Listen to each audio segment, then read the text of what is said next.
the winter came, early to Dunmore Cross, sweeping down, from the northern moors like a grey shroud drawn over the land. The hills, which, in summer burned gold and green, were now stripped bare, their ancient bones of limestone jutting through thin soil like the ribs of some vast creature long dead. It was, in this season of cold and hunger, that Edmund Blackthorn, keeper of the village mill, made the decision that would be remembered for 300 years after. Edmund was not a young man. 50 winters had whitened his beard and bent his back, and the work of grinding grain had thickened his hands until they resembled the bark of old oak. He had inherited the mill from his father, who had inherited it from his father before him,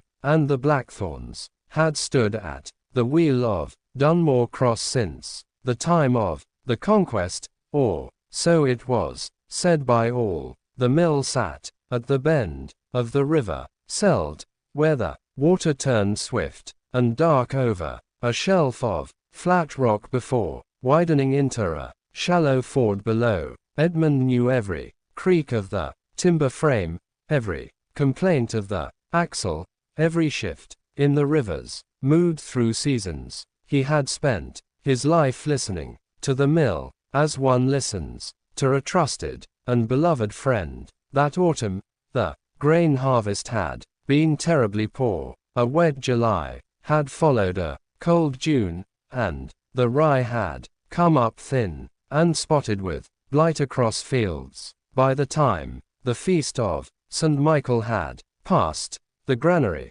behind the church held barely enough to see the village through to March at best. It was in the second week of November that the strangers arrived in Dunmore Cross. There were 3 of them, riding horses that had once been fine, but were now gaunt from hard travel along roads. They came along the northern road just before dusk, when the light was the color of old pewter, and the first stars were beginning to quietly show. The man who rode first was tall and lean, wrapped in a dark cloak that bore no device or marking at all upon it. His face was long and pale, with deep-set eyes that swept across the village with the practiced look of a man who made quick calculations about places and the people within them always. The tall man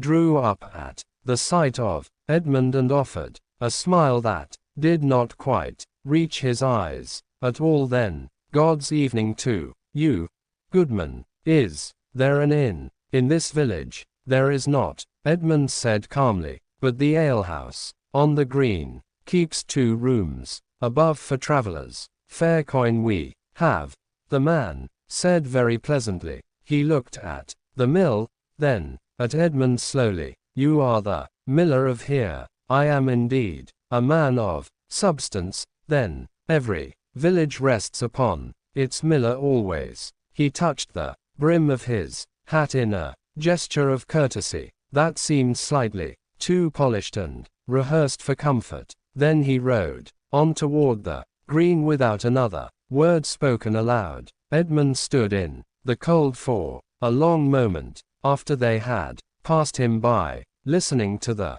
clop of hooves fade across frozen mud into silence. Then he went inside the mill and latched the heavy door shut. He said nothing to anyone that evening at all. He was not a man who spoke without good reason, and he had no reason yet, only a feeling, a chill, that had nothing to do with the temperature outside. He ate his supper alone, as he had eaten every supper since his wife Agnes had died 3 long years before. In the morning, he went early to the church, not for any particular devotion but because Father Cuthbert was always about at dawn, and Father Cuthbert knew many important things. The old priest was in the churchyard, brushing snow from the graves with a worn birch broom quietly. The strangers at Aldwin's,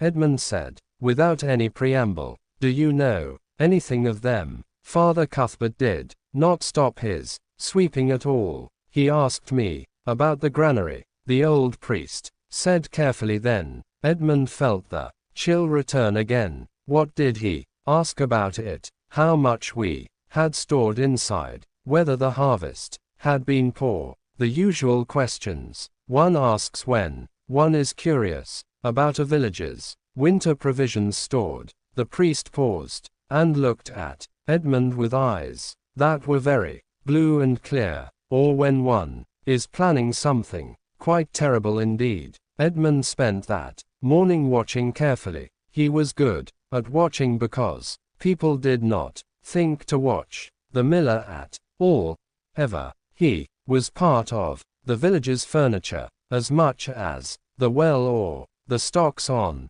the green were. It was young Thomas Cooper, Godfrey Tanner's clever nephew, who gave Edmund the piece that completed the whole picture for him. The big one, Thomas said quietly, the one with broad shoulders. He was looking at the granary lock this cold morning, just standing and looking at it for quite a very long time. Did he touch the lock at all? Edmund asked. No, just looked at it carefully. Edmund nodded very slowly to himself. A granary lock, a village lean on its provisions, 3 armed men, with no clear business and a suspicious curiosity about locks and grain. He went to find Godfrey Tanner without any delay. Godfrey was skeptical, as practical men often unfortunately are. They are merchants, Godfrey said firmly. Merchants ask questions.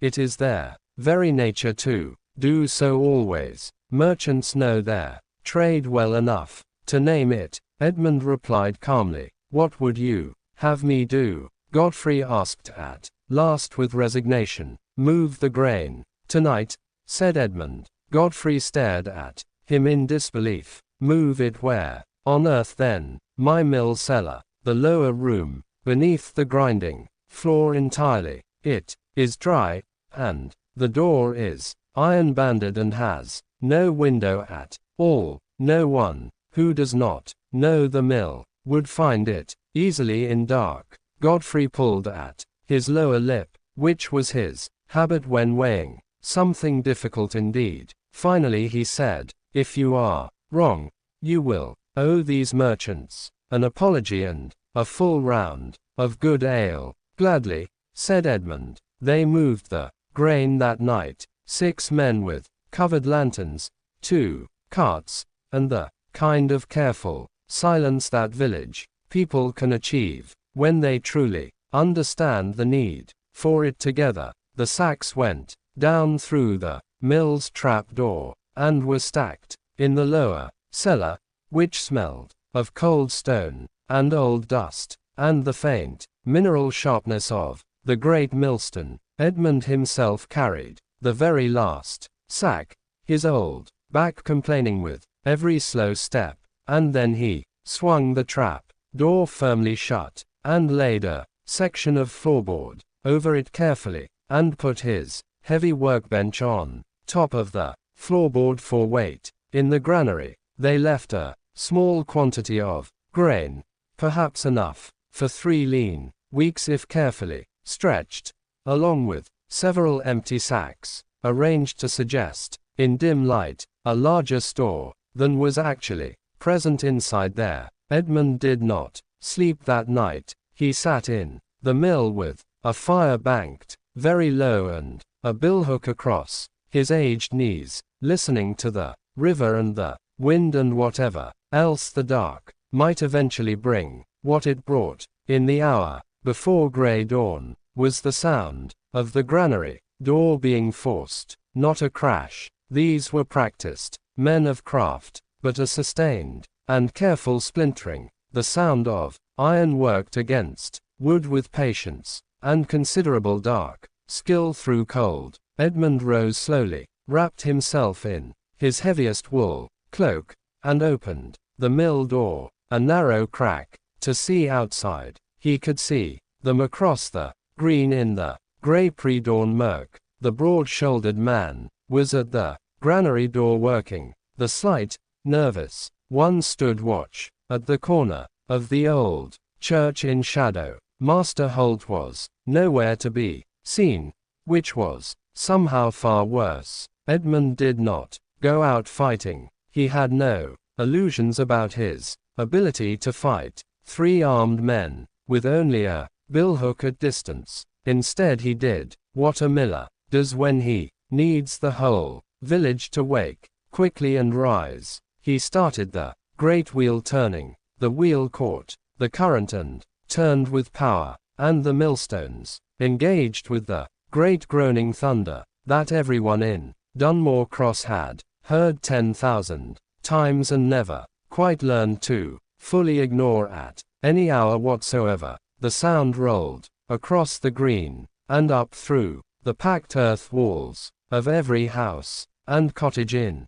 the village below, as efficient as any church bell ever rung loudly. Lights appeared in windows everywhere quickly. Voices called out. The broad-shouldered man at the granary looked up sharply, grabbed what few sacks he could hastily carry, and then simply ran. The slight one at the church vanished into darkness. From somewhere on the northern edge of the village came the distant sound of horses galloping away fast. By the time Godfrey Tanner appeared on his doorstep with a torch and a cudgel raised, the strangers were completely gone. The grain in the mill cellar fed the village through February and into a cold and very late March. With care, when the first plowing finally began, the people of Dunmore Cross were thin but alive, and entirely unbroken by the winter. Father Cuthbert said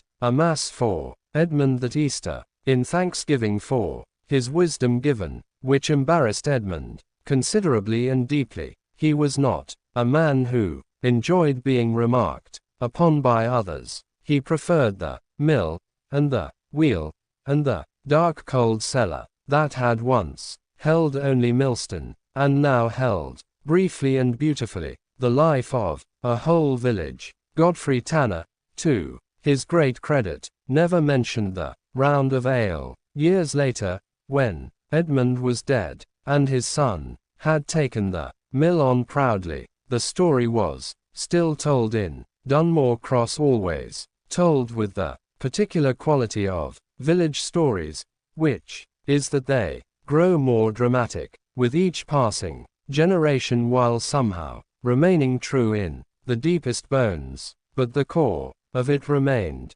passed from grandmother to grandchild over winter fires bright, for as long as the mill at Dunmore Cross stood and the river Seld ran, swift and dark, over its shelf of flat limestone rock into forever, that a quiet, bent-backed old man had watched, and listened, and thought, and then acted, not with a sword or soldier's courage, but with the particular courage of a person who understands that what they guard is worth more than their own comfort, their own sleep, and the good opinion of men who prefer not to be troubled by truth. The wheel turned. The grain was ground into life. The village endured through cold darkness, and that, as Father Cuthbert might have quietly said, was sufficient grace for any one good man's life.